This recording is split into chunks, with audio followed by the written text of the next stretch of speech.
All right, everybody, for today's video, we're gonna go ahead and give you some insight into why I chose to purchase a 458 Italia versus any number of other Ferraris I could have purchased for that price or much less, and how the decision process evolved over time from when I first started getting serious about the reality of being able to purchase a Ferrari back in 2013, when I was looking at base F430s all the way up to here. So for starters, let's go ahead, and when it comes to Ferraris, you've got a few different basic architectures, right? You've got your front engine V12s, your front engine V8s, your mid-engine V8s, and your mid-engine V12s. Now, right off the bat, your mid-engine V12s, like your Testarossas, your Enzos, the F50s, LaFerraris, all of those, right out of the window because they're clearly way over the budget. I mean, Testarossa, I probably could have got one, but the maintenance down the road would just eat me alive, and I didn't want one that old. Now, then of course there you got your front engine V8s, and I didn't want a front engine V8. The Californias, Portofinos, Romas, what have you, just wasn't what I was looking for. So really I was considering either a front engine V12 or the mid engine V8s. Now of course there's also the 6 cylinders, but again, I digress.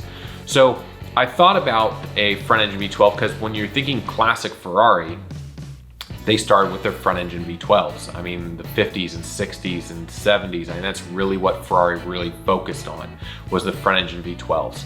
And I decided to go against a front engine V12 for the first Ferrari purchase of mine because while it's very different, it's still similar to the architecture of the Viper with a front engine V10. And so I wanted something that was completely different on an architecture standpoint. So that's what led me to the mid-engine V8. Now the other part of that is, growing up, for me, most of that time, the prominent Ferraris have really been the mid-engine V8s because they're all from the modern era. I was born in 1983. The 308 in 1975 was the mid-engine V8, all the way up through 348, F355, 360, F430, 458, 488, F8 Tributo, and now the SF90 Stradale. And so while there have been, the front engine V12s have been around, like your 550, your 575, 599, 612, 812, F12. There have definitely been a number of those, but for me growing up, mostly what I've seen have always been the mid-engine V8s. And of course, being so drastically different than the Viper, it just made sense I was gonna go with the mid-engine V8. And so from there, we're like, all right, now which mid-engine V8s we're gonna go with? Now, of course, when I got into like the middle school age, that's when I really first started noticing Ferraris, and it was the F355, an amazing car. And so that was definitely a consideration. I also I pretty much like all the modern ones from the 355 forward. And so the problem though with like the 355 and the 360 is, the 360 you're getting better, and the 355 you're still okay, is your maintenance on them. There are definitely some maintenance issues on the 355s that get expensive. If you get an F1 gearbox on a 360, you're gonna have those potential issues to deal with. Granted, if I was gonna get a 360, it would have been a gated manual 360. But between the 360 and the F430, the interior upgrades on the F430 were so drastic that I pretty much ruled out the 360. While the exterior design of the 360 still looks amazing to this day, as does the F355, the 430 interior and the interior from the 458 newer is just so much better that I just pretty much ruled out either the F355 and the 360 right off the bat. They're definitely great bargains right now. You can get either of those cars for sub $100,000, and they're a great car. But for what I wanted for my first experience, I wanted to have that little Manatino on the steering wheel. So of course that meant we're starting at the F430, and from there, I originally wanted a gated F430. When I first started looking in 2013, that's what I was looking at. And at the time, a gated F430 was cheaper than an F430 with an F1 gearbox. And so I was thinking very strongly about going that route. And then things started progressing, and I kept looking at the F430s. And then about 3 years ago, yeah, it was a little over 3 years ago, I went into Ferrari of San Francisco, and met Jeff Harley, the person I ended up buying my 458 Italia from. And I went in there with a couple of questions. I planned on being there for like 10 minutes, and next thing you know, I was there for over an hour. and going over the ins and outs of the different cars and answering the questions I had on the F430s. And after that conversation, that initial one 3 years ago, I realized a base F430 wasn't going to cut it, and I needed to get the 430 Scuderia. And that had to do with the aggressive styling of the Scuderia, as well as the carbon interior, the shift light in the steering wheel, all of those things that you get with the Scuderia that I would have wanted to have added to an F430, and the cost it would have had levied on me to add to an F430, I wouldn't have been able to recuperate that if I were to sell the car. Plus, it would have put me almost to the point of a Scuderia price anyways. And so at that point, I shifted gears to the 430 Scuderia. And so ever since, that's what I was looking for up until about a year ago.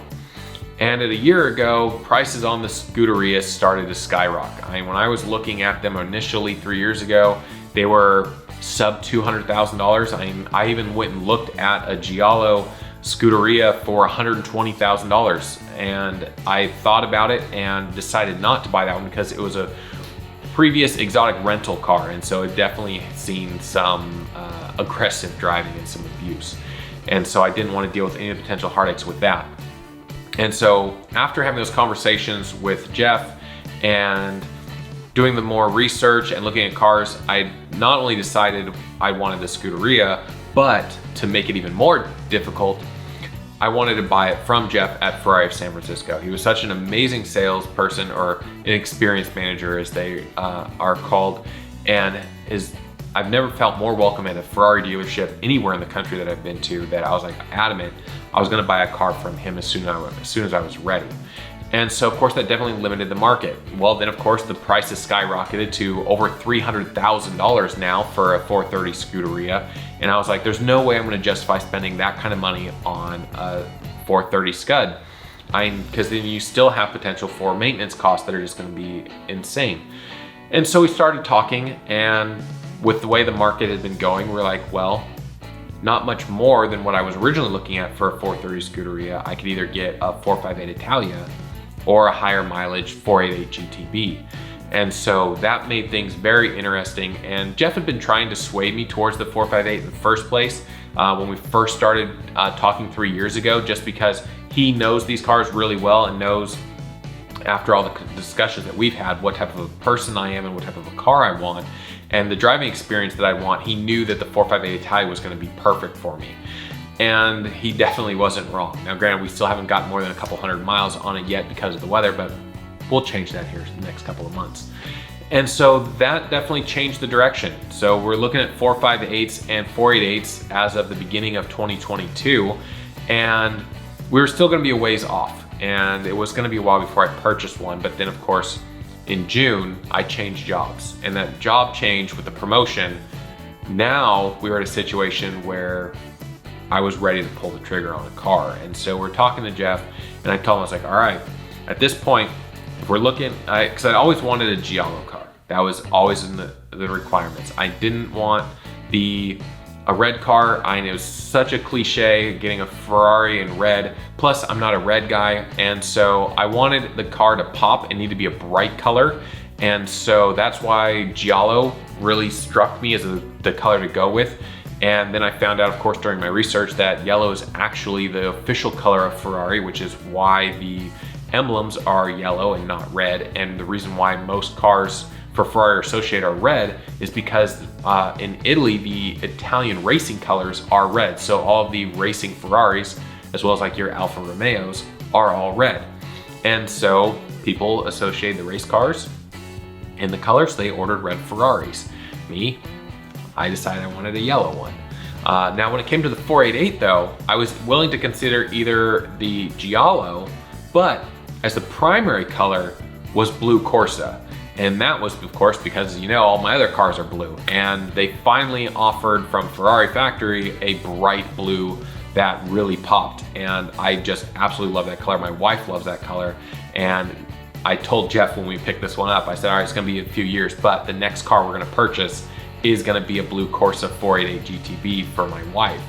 And so we didn't find any, it was definitely very hard to find this car because being so limited to not only did I have to find a Giallo 458 Italia with the carbon fiber race seats, because I didn't want the comfy seats, and ideally with the front lift, it was a very limited market. And then on top of that, having to find it at Ferrari San Francisco made it nearly impossible. And then in November, I got the phone call from Jeff and he said, "You're not gonna believe it, I found your dream car." And so that's how we ended up with getting this car. And I'm over the moon with this car. The way it's optioned, the way it's spec'd out, it's literally pretty close to how I would have ordered it from the factory. And I originally thought I wanted yellow stitching on the interior. I've got the Grigio stitching in it.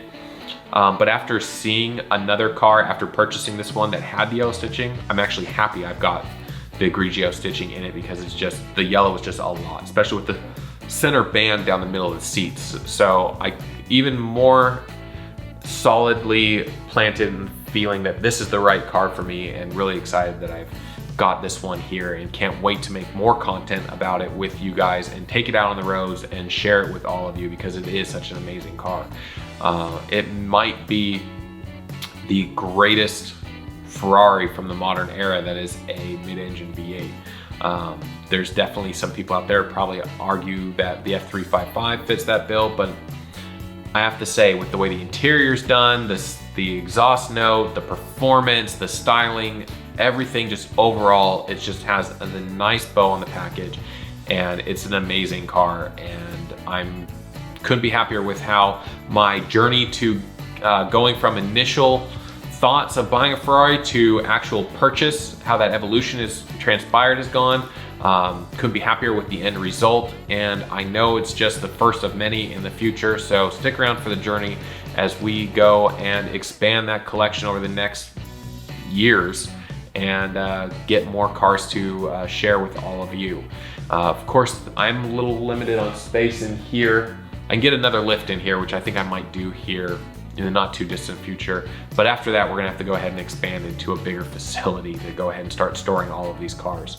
So I hope you guys like this video. What do you guys think? Do you think I made the right choice? Is there another mid-engine V8 I should have considered instead of this one? I'm very interested in what your thoughts are as well on mid-engine V8 Ferraris, as well as the one that I purchased. So go ahead, put those in the comment section below, because you know I read all the comments and take them all to heart. And on that note, guys, I will see you in the next video.